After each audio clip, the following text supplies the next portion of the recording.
Hello, and you're very welcome to another edition of the JMac Podcast. I'm John Mann, and today I'm joined by RTE sports presenter Jackie Hurley. And of course, this podcast is sponsored by Orga Retrowear.com. Check out the website for all your retro gear needs. So, Jackie, how are you? I'm great. How are you? I'm flying. This is an absolute privilege for me now. I must say, geez, I was absolutely delighted when you took me up on it. So it's great to have you on. Oh, not at all. God, listen, always happy to do it. To be honest, I think we've all been in that situation where you just reach out and ask people to come on and have a chat. And look, what I've generally found is with people in the industry, most people are incredibly supportive. So long may it last. Yeah, definitely. And yeah, you were saying off air you're doing a lot of homeschooling, and it's supposed the ins and outs of it. But how are you finding that aspect of things, Jackie, at the minute? Or I suppose they're back to school now, but how did you find it, I suppose? I'm glad that they're back, to be honest, because I just think it's what the kids are missing out on. Like, I think if you talk to any parent, they'll tell you they do their best. You're really trying with your kids. You want them to be happy and everything. But the hardest challenge as a parent is being able to do all that. Like, I'm not supposed to be teaching and working and minding kids at the same time. And the kids are not supposed to be, having a mom and a teacher and everything all wrapped up in one as well. So it's just challenging everybody trying to do the roles and get on with it. What I genuinely found with us, the best thing was just treat each day differently. And once it was over, we just very much turned the page and let it go. But I'm very, very glad that they're back at school, because since they went back, they are like different children. And thank God for it. Yeah, geez, without a doubt, I think everyone's kind of feeling up the same boat. And how you find the COVID, Jackie? Obviously, you've been very busy with RTE and everything that comes with it. But like, what have you made of the COVID? Like, I was talking to a lot of people there last week, and they probably feel like it's kind of shaped everyone's life and for the good and the bad. But how have you find it kind of adjusting to it? And suppose, unfortunately, it doesn't look like there's much of an end in sight. But how have you adjusted to it all, I suppose, Jackie? Yeah, it's been like odd, I suppose, is probably the way to put it. I mean, it's a year in now. It kind of feels like in so many ways, if you'd have asked us this point last year, would we still think we'd be here? There'd be just no way. I think we were having conversations about last year about the championship and thinking, yeah, sure, by the time we get to the end of the year, we'll be able to have a championship. It'll be grand. And now suddenly a year on and we're wondering, what does the championship look like this year? Like, I think that's definitely been a big worry, even with something like the Olympics and the Paralympics, seeing that getting kind of postponed, and now there's big doubts about that again. That's what I just found odd, because there's just no way to kind of push past it and see the end. I think that's the hardest thing for all of us. And then like the work environment has been really odd, because like I'm in work, but everybody else is at home. So like most of my friends have been remote working for a year. My job has been pretty much the same. I've been going in, still doing the 6 o'clock news, albeit we didn't have it for a while. There was no sport and we were all kind of redeployed to the newsroom. But since we've been back, we're back. Like, I go into the office every day and like I'm there doing my job as normal on the radio and that kind of stuff. So I guess it's more just that like I'm in my usual environment and everybody else isn't. And I think that's the hardest thing to adapt to, because like my husband, I'm at home today and my husband is inside working in the playroom. Most of our friends are doing the same thing. And it's just kind of trying to adapt to that while still going on with your normal life. So it's been a really weird year. You know what I mean? Yeah, geez, I agree with that. And yeah, like I'm probably trying to incorporate it into my podcast now, but I suppose how important is it to kind of reach out, talk to people, and just pick up the phone to people as well, Jackie? Because I feel obviously like everyone obviously has a problem, shares the problem half, but there is such a need to talk at the minute. But how important is that in times like this, I suppose, Jackie?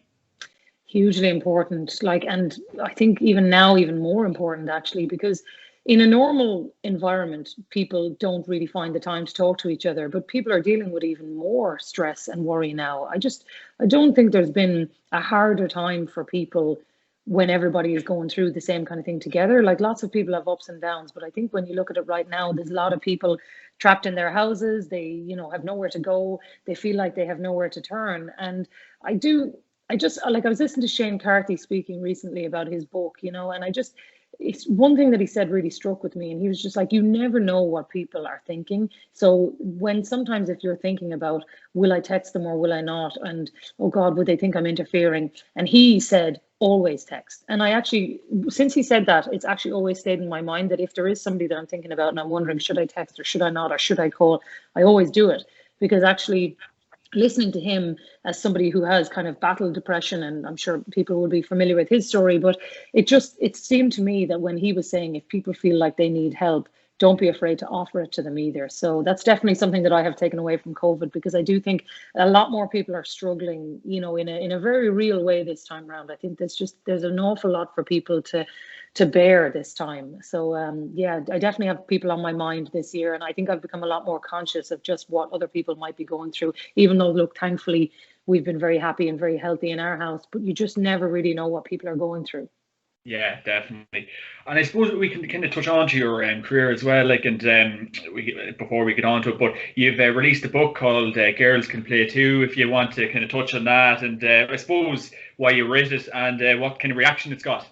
Oh, the reaction's been amazing. I wrote the book because I wish I had a book like that. Honestly, when I was a kid, I loved Sonia O'Sullivan. I was a young girl in Cork. I think every young person in Cork, girl or boy, kind of probably at one point in their lives thought maybe I could be Sonia O'Sullivan. And like cross country running, long distance running was never going to be my thing. But what I did love was that a girl from Cork could be a world champion. And I felt in my mind like we didn't have books like that for girls. And like, I've got a young daughter, I've got a young son. I see lots of books for boys out there. I see lots of sports books. I didn't see an awful lot of them for girls. And I just thought, do you know what? This is not an either or. They can both have the same thing. So let's just try to expose them to more female athletes. And like I always say with the book, you know, sport isn't just for boys, and this book isn't just for girls. It's actually about just showing young boys that there are female sporting role models as well. So I'm in the middle of writing the second volume of it, which will hopefully be out later this year. But like, anyone who's written a book will tell you it's actually, the graft of writing it is really hard. But then what I wasn't prepared for was what comes after it. Because when you ask about the reaction there, something that I didn't think of was just how many schools are going to want to talk to you, how many, you know, youth groups are going to want to reach out to you. And like all of those messages are so important and you really, really want to get involved in them. The problem is it's the time commitment. And I just find now I am just like so time poor in trying to be able to do everything, which is amazing because it shows that the book is really having an impact. And I love that, but it just means that I am so unable to commit to all the things that I would love to do. Do you know what I mean? Yeah, definitely. And I suppose what kind of brought it into your head? What was the inspiration behind it as well? Like, because we do feel like it, obviously we see Lidl are doing absolutely fantastic work for ladies football and everything that comes with it. So what was the inspiration behind it, Jackie? Just like that, I suppose I wanted to give girls a book that they didn't have. It just felt to me like it was the right time. Like you talked about Lidl there, and the 20 by 20 movement was just so positive. But like, there's a reason why those kind of things are needed. It's because they weren't there in the first place. And like, sometimes you need a big reboot and you need a big campaign to show people their subconscious biases. And I think now that people have seen it, they're not afraid to call it out. And they're saying, okay, well, why don't we make sure that the girls get the same resources as the boys? And something as simple as a children's book, listen, I'm not going to say it's going to change the world, John, either, but like what it might do is just show parents that there is another way, and that maybe that their daughter can have avenues that they didn't think that she could have. So look, I just, you know, like I said, it's not supposed to be revolutionary. It's just a simple thing that I thought young girls and boys should absolutely have. And why wait for somebody else to do something that you could probably do yourself? So I just kind of thought, stop asking for somebody else to do a book like this and just get off your arse and write it yourself, you know? Yeah, perfect. You found a good niche in the market, and obviously you're RTÉ sports presenter as well, and it's probably the creme de the crop, I suppose, Jack, for want of a better phrase. And when did you get started with RTÉ? And obviously in an amazing role itself, and everything that comes with it, I suppose, Jackie. Yeah, I started there in 2006, a pretty random one actually. I was working with local radio in Limerick, and I was just finishing my final year of college, and our college professor had helped us put tapes together, just like these kind of 5-minute show reels telling people who we were. RTÉ at the time were looking for young people's presenters, and I just sent in the tape, heard no more. That was it. I was working in local radio, and randomly one day I got a phone call from a lady called Teresa Smith, who was producing TTV at the time, which was like those slots in and around Home and Away and The Simpsons, Neighbours. There was like a 5-minute celebrity gossip slot, a 5-minute sports slot, these kind of things. And she rang me and said, I got your tape out of the talent pool, and we were wondering if you'd like to come up to RTÉ for an audition. And I was like, what is the talent pool? I didn't know anything about this tape that I sent in, whatever. And I just went up, did this audition, thought nothing of it. And then she rang me and said, what do you want? Do you want to talk about celebrity gossip or sport or what? Because we'd love you to be on this thing. And it started from there. It was a 5-minute slot talking about sport. It was never going to be anything other than sport for me either. Like the celebrity gossip idea might have been great for 5 minutes to have a bit of crack, but like definitely sport was what it was going to be. And then after the 5 minute slot, I suppose I was just in RTE a bit. And Teresa had said to me, look, why don't you go over to the sports department and ask them for a bit of work in production? I did. I got a bit of work kind of cutting the analysis. Like if anybody ever watches like the Sunday game, or when we used to have the rights for the Premiership, I used to do a lot of the analysis with the pundits. So I'd sit down and work through their analysis with them, edit that, and then give that to them for them to go on air. And like that's, I suppose that's a lot of the unseen work that people don't really get to see, like outside of just how much work goes into that. And I loved it. But eventually it got to the point where I really wanted to see what the other side looked like, what the presenting side looked like. And it was just my bosses gave me the big break to start presenting Sunday Sport in 2009. And that was it. Like, this is my 13th year presenting it now, which like is an awful long time and then no time. You know what I mean? It kind of feels like a lifetime in some ways, but it's just like, it was a dream job that I never thought I could have. Like, genuinely, I never dreamed about it. Like, I never thought, oh, that'll be me. Like, I never, you know, some kids would be like, oh, I always dreamed that would be my job. I didn't, because I never thought it was possible. That's the genuine truth. I never thought that I'd just be in a position like that. I always thought I'd love it, but I just didn't think it would be me. And then when it was proper, you know, it was a real pinch me moment, because as you say, it's kind of the cream of the crop. And I suppose when we're all kids, when we're younger, you're watching RTE, you think in your head, God, I'd love to work there one day. And then when you get to do it, it's really amazing. You know, that's the way I felt. Yeah, definitely. And I suppose like everything that kind of comes with it, but like how big of an experience is it for you? Because obviously you're working with the likes of Marty Morrissey and Pork Lodge and, you know, GA Greats and everything that Darren Maloney, everyone that kind of comes along with that. Like, what's it like to even kind of share the kind of experiences with them and to work alongside them as well, Jackie?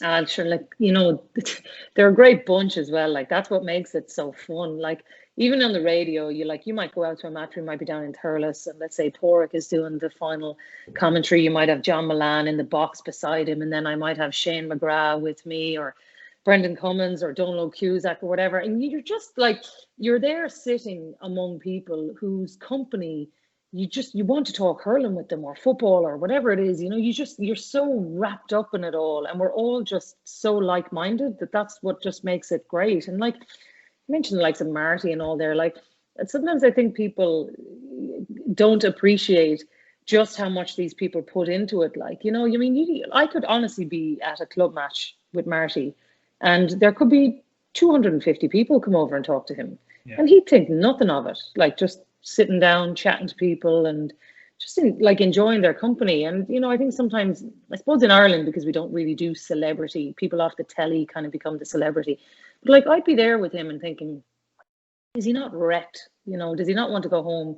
But he's just appreciating that, oh, sure, those people only want to come over for the chat. And I'd think nothing of it. And I've always really taken a lot from that. And even being out with people like him or Des or Michael Lester, and you just see the way that they are with people. I think there's a lot to learn for like a lot of the younger presenters in just being that way, and just knowing that, you know, actually stopping and having 5 minutes for somebody isn't going to ruin your day, but it actually might really make somebody else's day. I've seen people coming away from meeting them and really taking something positive out of it. And I've definitely learned a lot about that side of things as well, and just how important it is. Because particularly in Ireland, look, we're all GAA mad. Like, we love lots of other sport, but like, GAA is really who we are. And just being at matches with those kind of people and seeing what it means is really eye-opening. And it's been a phenomenal experience. Yeah, and you mentioned Michael Lester as well, Jackie. Like, just probably one of the biggest legends in GA circles. You'll always remember sitting down, eating your dinner on the Sunday afternoon, tuning into the Sunday game with Michael. Just a legend, I suppose, Jackie. And like, how much do you learn of a fella like that? And you could probably even add Micheál Maher dig into that list as well, Jackie, I suppose. Yeah, and both of them were amazing to me actually as well. It's funny, like, I think with Michael in particular, a man is an institution with a program when he presents it for 35 years. I think everyone can accept that he is the program. That's kind of the way I felt with Michael Lester. And then suddenly he was leaving and it was like, oh, right, okay, well, you know, what are we going to do now? You know, it was kind of just like, I think people really are only appreciating now what they had. Like, you watch back some of the clips and just the way he just let it flow. He just had such charisma about him. And like Bill O'Hurley, he had that as well. You can't actually teach that to people, because you have charisma or you don't. I really fully believe that you can teach lots of presenters how to, you know, to listen, to engage, to get to the break. You can teach people how to do lots of skills. But actually, charisma is something that I just think you have or you don't have. And Michael had it in absolute spades. Like, oh my God, like he still does. He's like absolutely one of the best crack people I know in my life. And I really miss him around the place because he's just like a real vibrant personality. And I know nobody's in the office anyway, but you would definitely miss him around.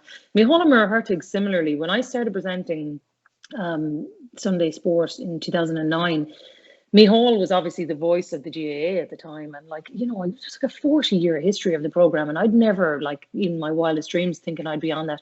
But like, he came straight over to me and was just like, welcome along, you know, if I can do anything for you, just let me know or whatever. And then the more you get to know him and you'd see the way he was, his mannerisms, watching him. And again, like I talked about, like Marty and Des being out with him, God, Micheál would be mobbed. Like still you'd go to Croke Park and the queue would be down the road for people waiting to talk to Micheál because he just had this gentleness and a kindness that came across on the radio, but was so present in real life as well when you'd meet him. And anytime I meet him now, he's the absolute very same. And he is getting younger by the day. I'm telling you, anybody who ever might see him in Croke Park, you'll totally agree with me because the man looks like he could be 70. He is absolutely flying.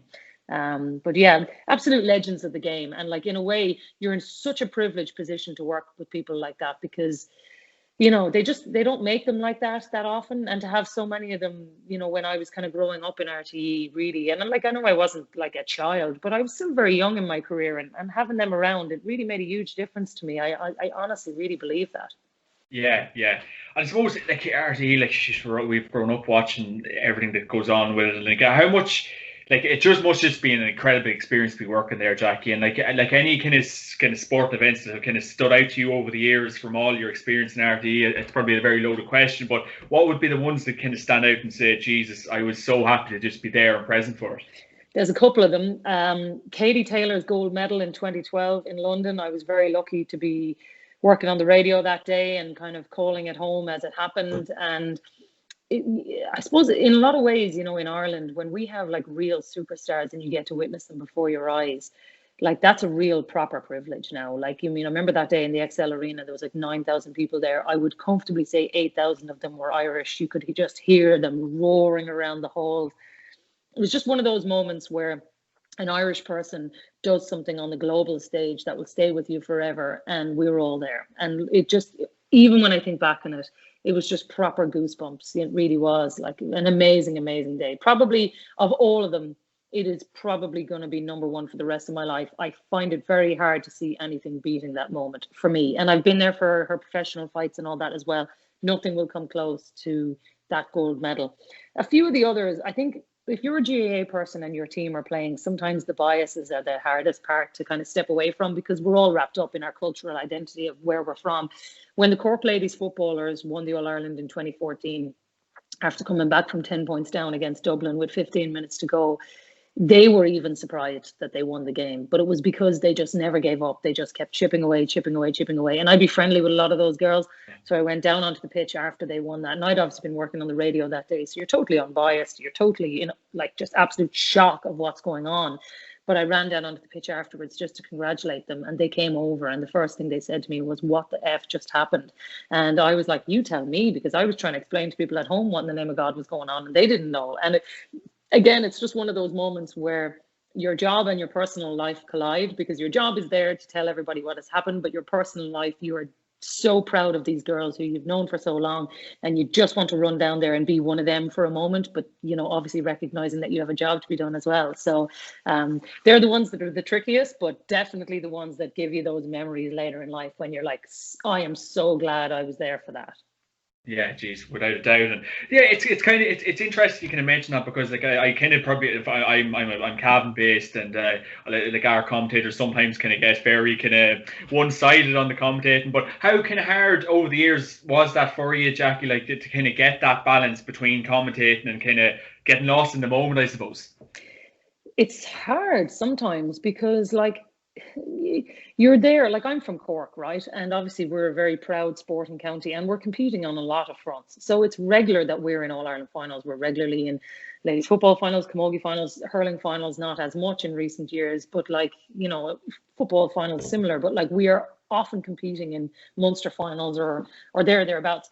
So you have to be able to just get on with it and not do that. The hardest thing is actually when your friends are playing. Excuse me.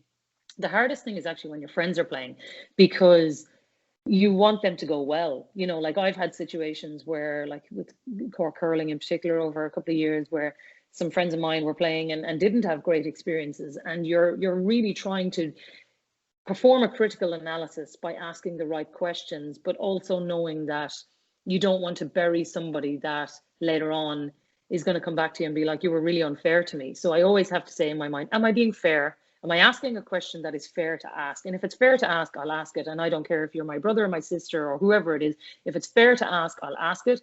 But you always have to be aware that, you know, particularly with the GAA, I think because it's an amateur sport, that their family are there and that they're very aware of, you know, you don't want anybody to have such a bad time with it that they won't get over that. Do you know what I mean? And I have been there on the days when it has just not gone well for players, and that's really, really hard for them to manage. And that has definitely been one that has weighed in my mind, where there's days like that where you just really don't want to have to be the one to ask that question, if you know what I mean.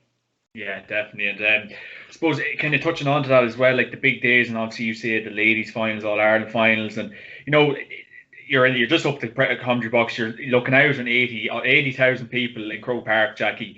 It's just the penultimate, really. And like, how did you kind of found that over the years, All Ireland final days, like the penultimate in Irish sport, I suppose?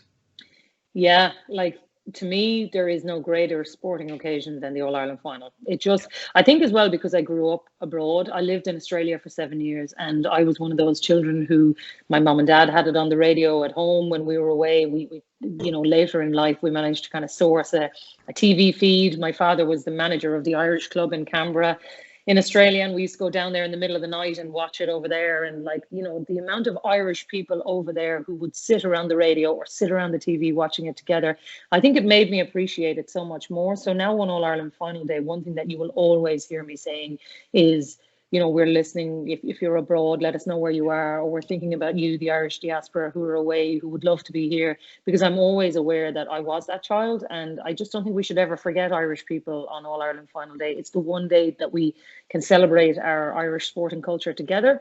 And it's just looking out over the stadium on All Ireland final day in particular, it always takes me back to that, you know, me being that child away, and just always in my mind thinking, God, I'd love to be in Croke Park one day. And then, you know, now that I get to do it as a job, I suppose those kind of just always remind me about how privileged I am. But it's also a snapshot of society. You know, you're looking out there on the pitch, and like, let's say Dublin Mayo finals in particular, right? You've got that strong blue color on one side, and the hill, the way it lights up just with all, you know, their passionate supporters. And then you've got Mayo people who have definitely infiltrated that somehow. And then you look across, you know, on the Cusack stand across the way, and you're just looking at all that red and green. It's such vibrant colors. You're just there going, oh my God, like, this is just amazing. Like, how many stadiums around the world are you going to have 82,000 people packed in for one day of absolute joy? It's rare enough that you get occasions like that. So celebrating them is something that I will hopefully do for a very, very long time. Yeah, and it's probably a bit of a shock to the system at the minute, Jackie, because like I was talking to a couple of chaps there last week, and like, it's hard to kind of adjust to no fans in the stadium and everything goes along with it. How's that been like, or what's that been like in fact, Jackie? Because obviously you're so used to obviously packed houses, just everyone being there. But what's that kind of adjustment been like for yourself personally, Jackie, anyway? Do you know, the weirdest thing for me is that I was only at one game in the whole of last year. Would you believe that? Like, I would normally probably go to about maybe 30 games a year, something like that, maybe a bit more. And this was the first year ever where I was in studio for the whole lot of them, just because with COVID, you know, we were literally only sending the bare bones. So a commentator was going with a co-commentator. Previously, we would have sent a full sound operator. You know, we would have sent a presenter and a pundit as well along with me. Whereas this time we actually just sent the very, very bare minimum that we could.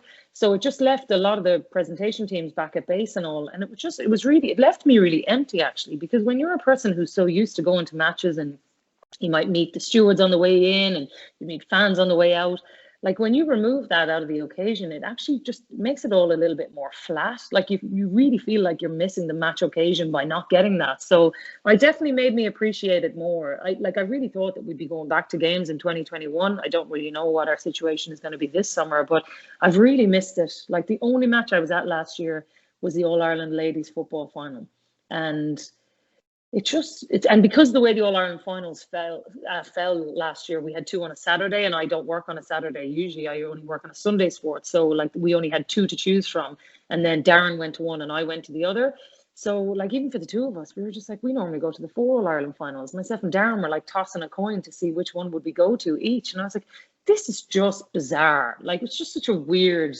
As I said to him, I said, Darren, I hope we never have to flip a coin again to see who's going to the All Ireland final. Like, I know you might say it's a first world problem, like what a privileged position to be in, but like still, it is bizarre that this was the world that we were living in last year. Like, so I really hope that, look, everything being safe and well and everybody being okay is obviously our first priority in this country, and like everybody feels that way. But I do think, when you realize what sport does for people, just the ability to get back into a stadium and how that would make us all feel, I definitely sense that people are really longing for that feeling now again. Yeah, I suppose even kind of touching on your early life as well, Jackie, like, a young Jackie Hurley, did you always want to be just a sports presenter? Like, did you have any kind of other interests that kind of would have spurred you on to be where you are? Like, what was the young Jackie Hurley like, I suppose?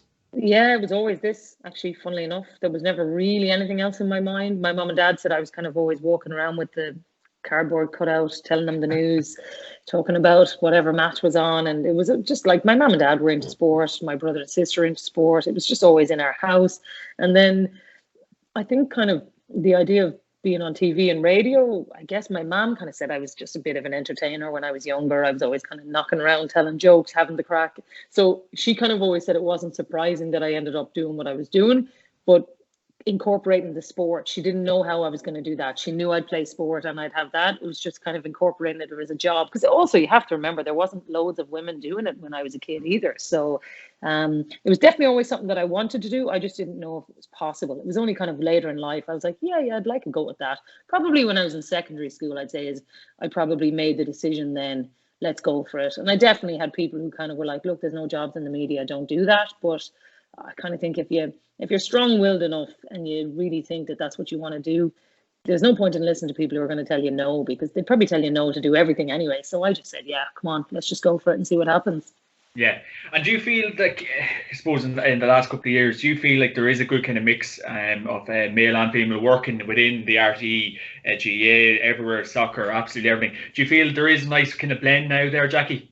Yeah, there is now. Yeah, definitely. And there's kind of a cohort that probably came through together. Like, okay, Joanne Cantwell's a bit older than me, and she had started over in TV3 before I had, but she came into RTE kind of just before me. And then Evandy Quillen was already in RTE. Marie Crowe has obviously come in after us, but was already kind of working in the Sunday Independent. Sinead Gassan is in Virgin Media now. So there's a lot more of us who are kind of a similar sort of vintage that all came in and around the same time. And it's definitely helped, because what it has done is it's sort of, if you look around the press room before, you might have been going to something and you might have been the only woman in the room. Now you go there and there might be 2 or 3 or maybe 4, but at least there's more. I definitely think there's a way to go in terms of, I mean, we're definitely not at 50-50, but I think what it is, particularly in RTE, is that there's been a recognition that there was a gap that needed to be closed. They have gone about trying to bring through young, talented women. And I definitely think if you put on your TV screen now to watch sport in RTE, I'd say you're as likely to see a woman presenting it as you are a man. Like Darren Maloney's brilliant, Des Cal is brilliant. You're obviously going to see those lads on TV, but you're probably going to see Joanne on TV. You're probably going to see Yvonne on TV. You're probably going to see me. And that's a good thing, because it means RTE have options and it doesn't have to be the way it was. And I do think that that's a good thing, that there's a recognition that let's just try to make the picture look a bit more like the reality that we're facing. Like our boss always says to us, he's just like, if the picture that you're looking at on the screen doesn't look like the picture that you're sitting in your living room, then we're not doing our job properly. So I think as long as there's an understanding that we can definitely be better, but we are improving, then I think that's a really good thing. Of course, guys, this podcast is sponsored by OrgaRetrowear.com. Check the website out for all your retro gear needs. And of course, Jackie, we kind of have seen in the last couple of months, like the way broadcasting's changed. Everything's been done through Zoom calls, and it's just completely changed the dynamic of everything, really, Jackie. And I suppose, how have you kind of found that, even interviewing ones over Zoom and compared to seeing them physically, or, you know, has it changed much for you?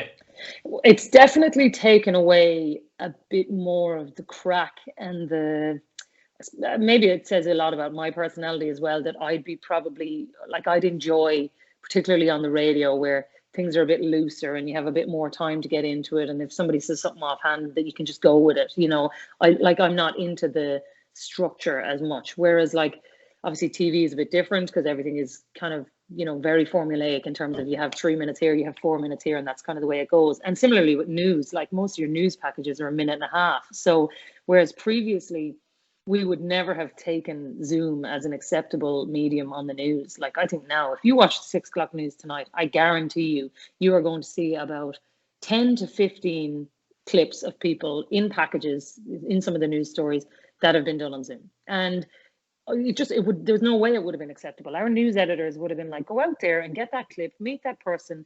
But, like, we would have went out, done an interview with a person that was like a 15-minute interview. We might use a 30-second clip. Whereas now it's just like, get the 30-second clip, text them on WhatsApp, ask them the question, and get them to record it and send it to you. And now we're using that on the news. So, like, there has been a huge time-saving piece that does need to be recognized when the pandemic is over, that maybe, like, in some ways in the broadcasting industry, we don't need to go back to that. Like, we do not need to be sending a cameraman all the way down to Tullamore to go and get a clip that somebody can give us on their phone. That definitely that day doesn't need to happen anymore.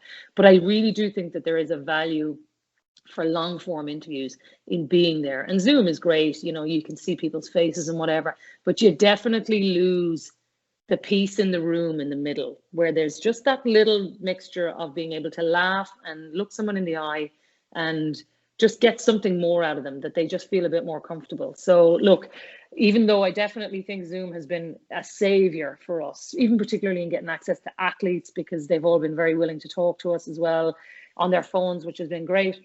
But it's just, you know, take me back to normality where I can look people in the eye and go into a press conference and actually see people again. And I would definitely prefer that. Yeah, definitely. And I suppose that you're on the ground and you're hearing more things, but how much of an impact do you think even not having kind of GA at the weekends has had on people, Jackie? Because it was a massive outlet for people, I know myself personally anyway, like, and how much, like, has there been kind of much response, and, like, what's the kind of opinion on the ground for not having much kind of action at weekends, I suppose, Jackie? Well, I'm hearing it from rural Ireland. It's funny, like, even my parents, my husband's parents, my parents are in Cork, my husband's parents are in Limerick, and, like, even just listening to them and what their neighbours are saying to them, I think that's where you hear it. It's like, it's not really in cities where they have loads else going on. It's around, like, if you think about rural Ireland, particularly for a lot of them, like, the GAA club is the main focus for them. So if there's no action and there's no hub that's bringing them together, some of these people are not having an outlet. Like, you know, you might hear of bridge clubs, or people are doing virtual walking clubs or these kind of things. But for most rural towns in Ireland, the heartbeat of it is actually the team playing. And, like, that's what they all talk about. It's like, oh, did you see the lads or the girls playing there at the weekend? Everybody's chatting about it. I feel really sorry for people when that part of their lives has been removed, because I really think they're lonely, you know, they're just really struggling to be able to reach out to their neighbours and talk to them about simple things like a match. But, like, you would be so surprised about what a simple thing like talking about a match can do for people's mental health, because it's not just a match, it's also they were out in the fresh air, they were having the crack, they saw their neighbours, did you meet Mary, she had a baby, you know, whatever it is, it's actually just, that's their mechanism to get out with their neighbours. And I think of all the things that people are missing for local communities, that is one of the biggest things that I think has been the hardest to take for people. Yeah. And you produced a fantastic documentary, I think was it back at the end of 2013, Skin in the Game, Jackie, and I've watched it numerous times. I loved all the documentaries RTE have done over the years. He's done a great job on them. You know, what was like kind of filming that? I think Owen Cadigan and the likes was on it, and even to go through that, I suppose. Yeah, it was class. I loved it, actually. It was, do you know what? It was an idea that I'd had kind of knocking around for a while, that I kind of wanted to follow a couple of players through a championship. I honestly think we should be doing that every year, because there's so much content there. And people there's usually this opinion that, oh, players won't let you follow them, and, oh, you know, whatever. They will. Like, they will if you ask them. And also, our agreement was that nothing was going to go out until, the championship was over anyway. Like, so, it's literally nothing is going to happen. It's not like somebody's going to stick this up on the dressing room and, going to make a show yet. So it was just like, I think it was just trying to show people, look, there are other ways of doing this, particularly with, like, I think the GAA, sometimes intercounty managers kind of like just felt so under pressure that they couldn't release players to do it. But like, we went to Lara Corbett and I said, come here, Lara, will you do this? And I rang Eamon O'Shea at the time, who was the Tipperary manager. And I said, Eamon, listen, come here, I want to come down to training for a while and follow Lara or whatever. And he says, you'll have to get him down to training first, And I laughed. And he said, Jesus, no, work away, I'm only messing, come on away and whatever. And I went down to Tipperary and they couldn't have been better. Like, and at the time, like, they're like one of the best teams in the country, and I'm just kind of thinking, like, he didn't have to let me in, but he did. But because he was so open about it, then there was no difficulties. Like, I remember ringing Conor Coonahan, who was the Cork football manager at the time, because I was obviously trying to get Owen Cadigan to do it. And Conor again was just like, yep, no problem. Anything you want, just, off you go or whatever. And I remember thinking, if everybody could be as open-minded and as understanding as they were, we would be able to do this every year. But the difficulty is that the more pressure that comes on intercounty managers, they don't want to commit to that because they don't want TV cameras at their training sessions, even though they are all there videoing them themselves. This is what I find hilarious. Like, they're all there doing all their own stats and analysis. And like, I'm hearing that they're making videos themselves for the end of the year. And I was like going, if you actually let us film that, you could have something for yourself. And if you won in All Ireland, you'd have this piece of film that went on RTE. You'd have it for the rest of your days. Like, if you watch the one that Galway, when they won in 2001, that documentary was amazing. Like, and some of those are absolutely just phenomenal. I would love if we did that every year, but listen, some of it is budgets, some of it is just people don't want to do it. But like, I have to say now, the reason I did it is because I love those as well. I think they're brilliant. Like, Yeah, and like you've seen what the players actually have to go through, and like at the end of the day, I always say they're not getting diddly squat, and the preparation, the application, everything that goes into being a professional athlete.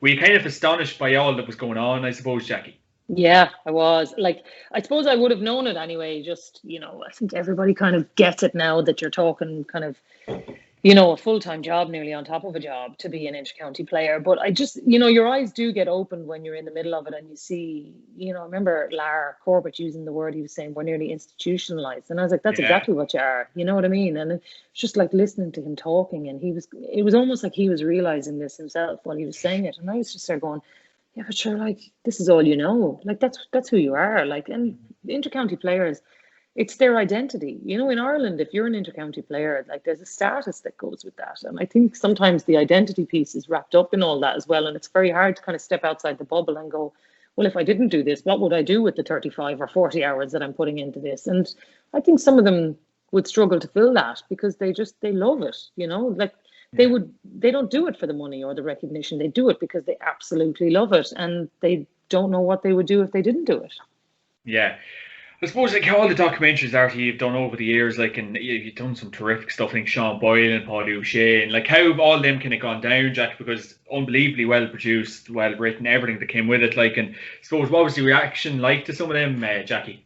Amazing. Like, oh God, the Sean Boylan one was just beautiful the other night. Honestly, the Christy Ring one, like, they're just, I think people maybe don't have an appreciation until they see the work that goes into them. When you hear about it afterwards, just like some of those they could be following. Like, I remember the Ronan O'Gara one, they were following him for a couple of years, and just like the graft that goes into them. It's a real skill making a documentary. It's just a really, there's an awful lot of work for 1 hour of television. Like, I remember I've done 2 documentaries now, and we did this other one called Park Life a couple of years ago. And like, the amount of work that goes into producing a one-off that gets shown, and it might be 9:30 on an RT1 and get an amazing slot and all that, but like, it's done then. Whereas like, I'm on the radio every Sunday and the same work gets done, and then you turn the page and you go again or whatever.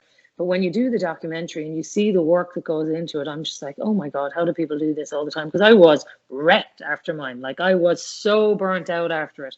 But it is because of that recognition. Like, you talk about the Sean Boylan one, and I suppose RTE have become known for doing a really good job on those kind of things. So when they're going to take on a big Christy Ring epic or whatever it is, that it's going to be good.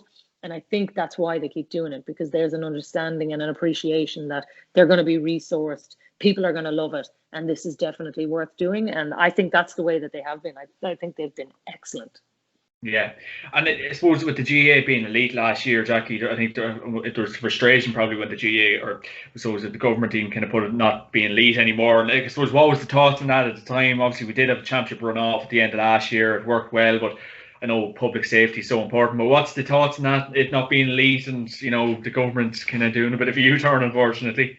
It's very difficult, because what it has created, I think, is a very us and them scenario now, because then you have GAA players, you can hear them openly saying, well, why do the League of Ireland get to play and we don't? And the arguments are being made because there's a professional arm of the League of Ireland. And I understand that. Like, I certainly don't have a problem with the League of Ireland continuing. I think it should, and I think it's a good thing that it is. I think the difficulty for people is that the GAA inter-county scene is elite, but by virtue of those players being amateur, it is suddenly not. But like all the other complications wrapped up in that, where you have Olympic athletes who also have a job, therefore they're amateur. And, I just think there's a huge difficulty in putting a definition on it. And I think the government's greatest problem was trying to compare them all and then say, okay, that's fine, but that's not fine, that's fine, that's not fine. I think if you're playing at a representative level, it should have been classed as elite. So that means whether you're playing basketball for Ireland, whether you're trying to go to the Olympics, whether you're playing inter-county, whether you're playing League of Ireland, I think that's all elite. If it's elite sport, it's elite sport. If it's something where it's a representative level for your country or your county, I genuinely just think there should be exemptions made, because if you can operate in a bubble like that, where inter-county proved that they could, why not let it run off? But look, there are reasons why that hasn't been the case. And I think the GAA club scene last year was an example to us all of how things can get out of control. And like, I think all of us as GAA people, I doubt that there's anybody who would say that that wasn't handled poorly last year, in terms of it got way out of control. And it was allowed to continue for a while. And that's not the GAA's fault, but it is like local clubs. It's very hard to stop people gathering. But what happened was it made the GAA look bad. It made the organisation look terrible. And I don't think that was fair, because in fairness, in Croke Park, what could they do? Like, they have no control if a local club team wins a county final and everybody goes bananas for a week. But I think the difficulty for GAA to be elite this year was that's the example that people were going back to, and they were like, well, here, lads, when we made you elite last year, look what happened. And it's really hard to see the other side of that argument. Like, I believe that the GAA should have a championship this year and should be classed as elite. But look, it's probably a reason why I'm not a decision maker too. Yeah, it's definitely a tough kind of call on everyone. And I suppose you're obviously, you casted a good eye on obviously the GAA, and I suppose with Dublin being so dominant and Limerick looking like they could even be dominant for a couple of years. And what's the kind of verdict on this Dublin machine, Jackie? I suppose are you a bit fed up with it, or how are you fixed, or what's the mindset on it? Try living up here, John, and getting it every day in the neck. I'm involved with Kilmacud Crokes, where my son is in the academy up there, and they're part of the machine up there. Yeah. So I see it on a daily basis, what it's like. I'm here out on the grass kicking with Luke, and he's telling me he wants to play for Dublin, and I'm thinking, oh God, I don't know, can I stomach this now for another 20 years? But look, at some point you have to admire what they're doing, like with the men's and the women's programs in football. It's been unbelievable, and I do think it's only a matter of time before the hurling and camogie catch up with that. Like, they're definitely investing hugely. I think both of them could win All Irelands as well in the next 10 years, which is kind of frightening. But like, the money issue is a problem. Like, let's call a spade a spade. The fundraising models definitely have to be looked at. You can't have Leitrim being compared to Dublin. It's not possible. And it'd be very hard to have a shared funding model. But what I do think is, particularly like if you look at some of the Nordic countries, where like I would have liked to have seen like an elite program where you could say, okay, this is how we're going to fund the model. And if you can get top up funding, fine, because every county can go and source that for themselves. But if you could just be able to say, look, this is going to be on a scaled function. If you win X, Y, Z, you get this kind of money. If you win this, you get that. And almost like a draft system, like what they do with players in America, where next year you get the lowest funding because you won. And then these people get the highest funding, just because it would just probably balance it out a little bit more, because the much is going to keep getting more now. Like, you've got Tyrone, Kerry, Dublin, where they're all having these massive centres of excellence. And then you've got other counties who are miles and miles behind. And I don't know how they're going to gain the ground unless you give them a funding boost and allow them to do that, because otherwise the rich are just going to keep getting richer, because those, the likes of the huge sponsors are not going away from Dublin either. They're actually only investing more. So the funding model is definitely a problem that needs to be looked at. And I don't think that has been given enough consideration by the powers that be. I know that they've addressed and said they want to do something about it, but I do think that the time to do something about it is now, rather than holding off for another couple of years and then let the problem escalate into 8 in a row, 9 in a row, and then try to do something about it. Yeah, no, because I think everyone's got a chance during the lockdown to kind of watch some of the previous games. I think it was last time in Dublin, we were betting the championship. Was, what are we talking, 2013? I think, like, or 2012 even, when Donegal bet them, like, and they're just such a great buzz and excitement. And I think it's so imperative that someone does probably beat the Dubs soon. And, how is important that it is, they are probably knocked off the perch as well, because I really do feel a lot of people probably have turned their back on the game in the last couple of years, Jackie. That's the problem. And look, I suppose with football, every dynasty dies. Like, that's what happens. At some point, everything is going to stop. And it is up to the chasing pack to beat them as well. Like, I mean, I heard James McCarthy interviewed recently, and he was saying, well, like, if people think we're going to stop, we're not going to be stopped. It's up to somebody to stop us. And I was like, well, I'm glad he said that. Because, like, at some point, it seemed almost like, there was this, oh, maybe Dublin, could they do us all a favour and just stop winning? And I'm saying, well, like, winners don't do that. Like, the Cork Ladies footballers would say that to you when they won their 11 in 12 years. Like, the only reason it stopped is because a load of them retired, because they just couldn't keep doing it anymore. And you've seen that with Dublin. There has been a significant amount of retirements, to the point that I do think there is a genuine kind of a changing of the guard going on at the moment. And if it can sustain, then that'll be an amazing show of Desi's leadership, what he can do with this group. Because obviously he's had them for a very long time with minors, 21s as well. But, like, I do think that, James McCarthy is right in what he's saying. It is up to somebody to stop them, because otherwise this is going to continue. Like, they're going to want to keep getting better, because good teams do that. They just want to keep winning. It's part of their culture. It's like, there's a reason why they've won most of those All-Ireland finals by a single point, because it's like, they're right in the death. And then the culture of Dublin has forced them over the line. And it's because it's a winning culture that they've created. So that's not going to stop. It is definitely up to somebody to stop them. But I really think that the funding is part of that as well. So it's a big conundrum.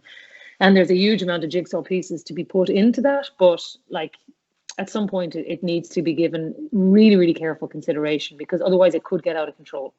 Yeah, I suppose touching back to the kind of broadcasting career as well, Jackie. And, like, like, everyone seems to be, oh geez, it's a fantastic career, but how much work and dedication goes into it, Jackie? Because obviously being on live TV, it's very high pressurized, and, like, everyone's kind of shouting in your ear, do this, do that. But, like, what's like to kind of be part of that? And I suppose any kind of stories in the last couple of years that you kind of think, geez, that was kind of a stressful day, I suppose. Well, like, every day on the 6 o'clock news is wildly stressful. Like, if people had any idea of the stuff that they'd be shouting in our ears, like, it is absolute chaos. I would love one day to actually just record the earpiece for people to hear what is going on. And I'm so surprised that there are some days on the news that we don't say, we don't have the effing clip loud, because, like, it could be just as simple as that, where, like, you've got people out the gallery, and there could be 10 people in the gallery who are trying to direct the show. Somebody, our editor is trying to make sure that we're getting everything. You've got a graphics coordinator, and everybody is talking. And you're also trying to read and speak and, concentrating on what you're doing. So the news is probably the most fraught piece of broadcasting you can do. TV sport is actually an awful lot more calm. It's funny, because, like, I love the news environment, because what it teaches you is that versatility of, I could talk in the middle of war, because I know now I'm just like, whatever. And particularly on radio as well, on Sunday Sport, we could have 50 to 70 games live. And our producer, Barry O'Neill, could be just shouting in my ear, goal at the Emirates, or go to Thurles, or whatever. And I'm just talking, and then he's like, go to Thurles. And I know in my head, okay, Porrick Lodge is at Thurles. I've got a sheet in front of me. We just go there. So I'm really used to that. Whereas when I work in TV sport, it is so quiet, because it's like, let's say I'm doing a Champions League game or a FIFA World Cup game or something like that. And you're sitting there, and all you're doing is worrying about, okay, I've got 3 minutes here, I've got 4 minutes here, then I'm going to the break, or I'm going to an interview or whatever. And I'm just chatting about the match. And all I have to worry about is hitting the brakes. it is the calmest experience. So if you're ever watching the TV and you're wondering, I wonder what's happening in their head, probably if you're watching soccer or whatever, not loads, but if you're watching the news, you can be absolutely guaranteed that something is not online, somebody's story is missing, there's a live guest that they can't hear, or there's something going on out the back, because it is absolute chaos. So if you ever hear a newsreader, or if you ever see them darting their eyes or something, it's because there's something mad happening in the studio. So there's a small bit behind the curtain of what's going on. Yeah, yeah. And like, I suppose you definitely earn the living, I suppose. And like, I suppose, how good is it, or how good of a feeling when a broadcast just comes off like that? And yes, geez, that was fantastic, and I nailed that, I suppose. Yeah, like, I mean, I suppose it's hard sometimes because it's never perfect. You know, I don't think any of us ever have a day where you walk off the job and say, well, that was from start to finish perfect, because I suppose it's impossible. Like, how many people in their working day can say that from 9 to 5 everything was perfect? I'd say it's very rare. And my job is the same. I think what I try to do is that if you do make a mistake, you get over it quickly. Like, sometimes I might, you might accidentally call out the wrong score. You might call out the wrong scorer. I might say it was Johnny Murphy instead of Jackie Murphy, whatever. Like, it happens. It's actually your ability to correct the mistake if you get a chance to say, oh, come here, I said it was Johnny Murphy a minute ago, it was actually Jackie Murphy, and not being afraid to do that. I think early in my career, I was probably worried about apologizing for mistakes because I was worried that people would think, oh, she's stupid, or how did she not know that, or whatever, when it was actually maybe like a slip of the tongue as opposed to a misinformation. But I think the older I get and the longer I'm doing it, the more I just realize, no, just factually get it right. Tell people that it was Jackie Murphy that scored the goal or whatever it was, because people need to know that. So don't worry about you being wrong or making an ass of yourself or whatever it is. It's actually more important that people just get the information and they know that Ireland beat Scotland and it was 27 points to 24, or what, that people know the information. So it's never perfect. What I try to do is be able to be sort of, I guess, just kind of like brave enough to just be like, yeah, do you know what? I've made mistakes here, but I'm human. And when I do make them, I'll admit to them. And most of the time, I'm able to kind of get on with it anyway and still have a good show. I would say that it's very rare that I would let something bother me to the point that it would actually affect my performance on air. I've actually just got to the point where I'm just like, oh yeah, okay, grand, bin that, move on. So that's probably one piece of advice that I would give to a lot of young journalists as well when they're starting out, because a lot of people are so panicked about, did I say that right? Did I get it spot on? Did I whatever? And I'm there going, do you know what? It's 4 hours of live radio. We don't have any scripts. I haven't a clue what you were saying. I wasn't even listening to you. Like, so it's actually just like trying to remind people that you don't have to be perfect, but just try to be right.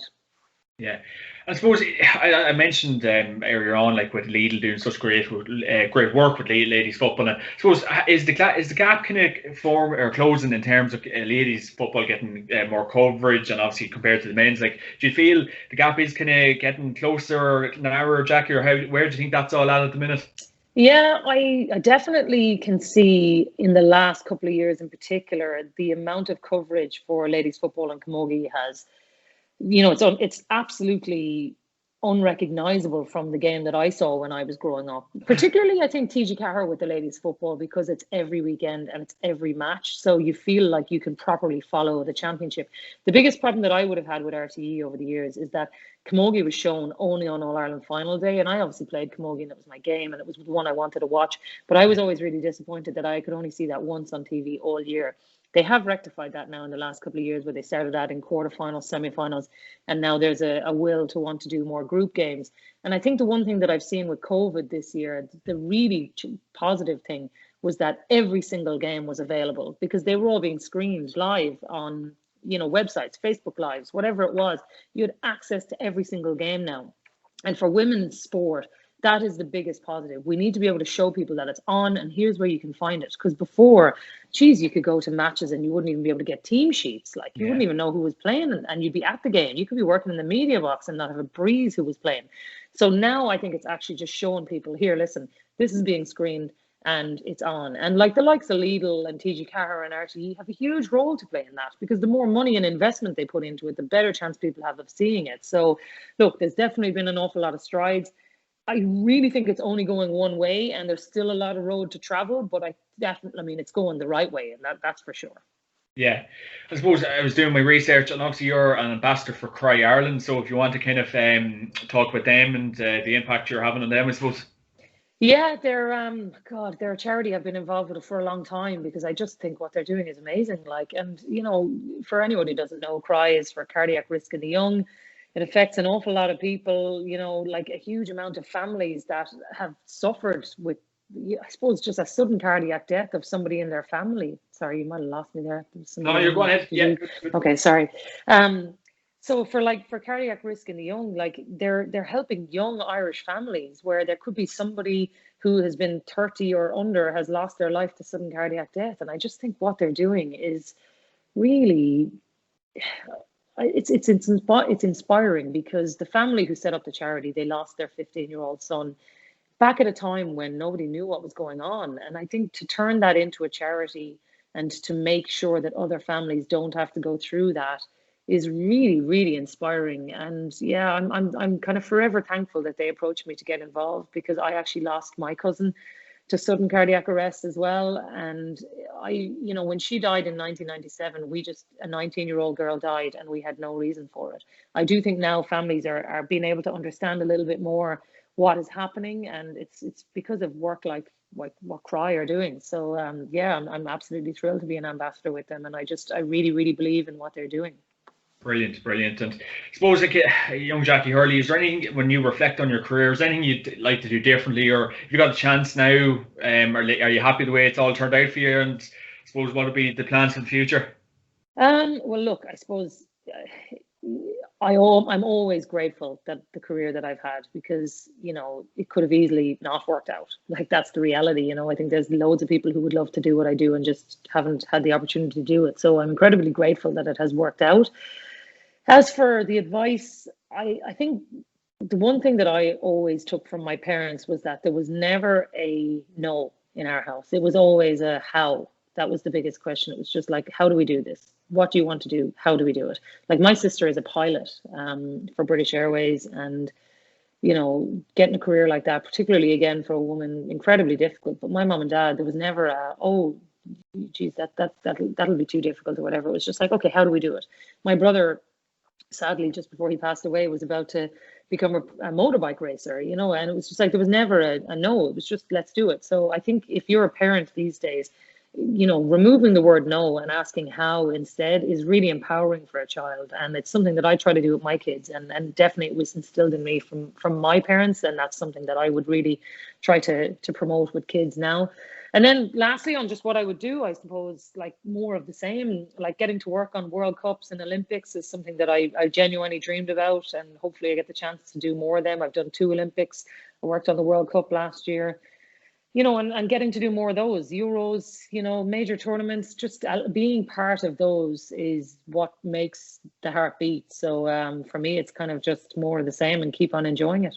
Yeah, and if there's I suppose, a young Jackie Hurley or anyone trying to make the breakthrough as a sports presenter, journalist, absolutely anything, what would be the couple of bits of advice you'd give them to make the breakthrough, I suppose, Jackie? Just keep at it. You're going to get a lot of no's. That's the biggest thing. You are going to get setbacks in your career. You're going to go for jobs that you don't get, but it's actually about just continuing on anyway. Because, like, I think in any path of life, I think what we've all realized is that it's not always straight. There's probably several different ways of getting there. And even the Leaving Cert is a simple example of that. If you don't get the CAO points, you just go off and you do something else, and you find you can come back again on the road.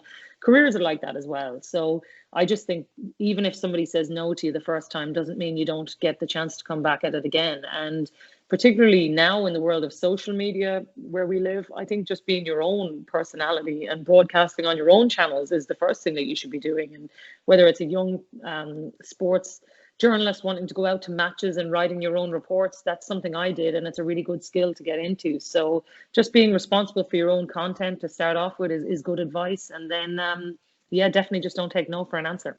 And last on it, it's very interesting you mentioned the kind of social media and things.